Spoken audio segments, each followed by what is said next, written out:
Téléchargeable pour moins d'1 € sur l'Apple Store et Google Play, Shark Dash est un jeu d'adresse reprenant la mécanique du slingshot, c'est-à-dire du lance-pierre de Angry Birds. Sauf qu'ici, l'objectif n'est pas tant de détruire les structures en place que de gober une horde de canards en plastique ultra méchants. Ces derniers ont en effet enlevé la copine requin en plastique de Sharky alors qu'il barbotait tranquillement dans une baignoire.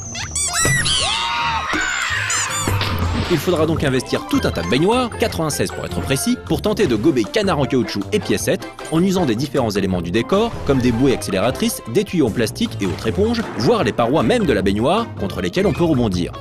Un certain nombre de coups est affecté à chaque niveau, sachant que comme dans Angry Birds, lorsque l'on tire sur le lance-requin, un bout de la trajectoire est affiché en pointillé à l'écran. Si le joueur parvient à petit 1, gober tous les canards, petit 2, gober toutes les pièces, et petit 3, gober canards et pièces avec le nombre de coups impartis, alors il obtient la note suprême de 3 étoiles. Un niveau peut donc se terminer en plus de coups, mais un petit décompte affiché en haut à droite de l'écran limite de fait le temps passé dans une baignoire et donc le nombre de vos tentatives.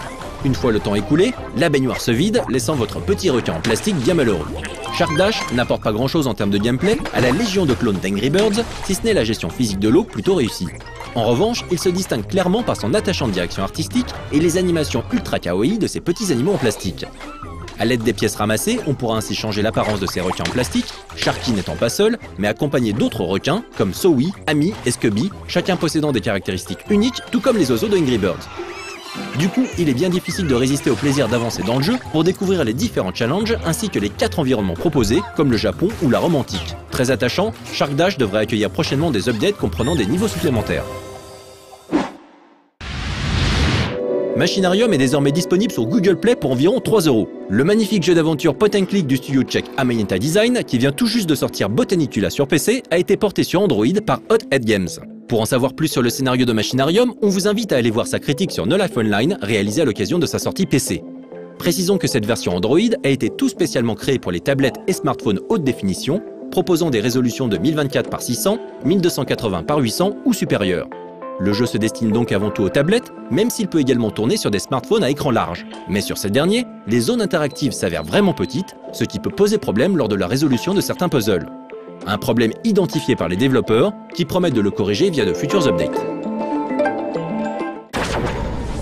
Téléchargeable gratuitement sur iOS, Farmer Carrot Zombies est un jeu réalisé par 2 Français au sein du studio japonais Kayak, spécialisé dans la production de titres sur smartphone et les réseaux sociaux. Auparavant nommé Angry Farmer vs Zombies, ce jeu de tir utilise une nouvelle fois la fameuse mécanique lance-pierre popularisée par Angry Birds. Sauf que cette fois-ci, les lancers se font dans la profondeur comme un jeu de tir classique façon Time Crisis ou Poe.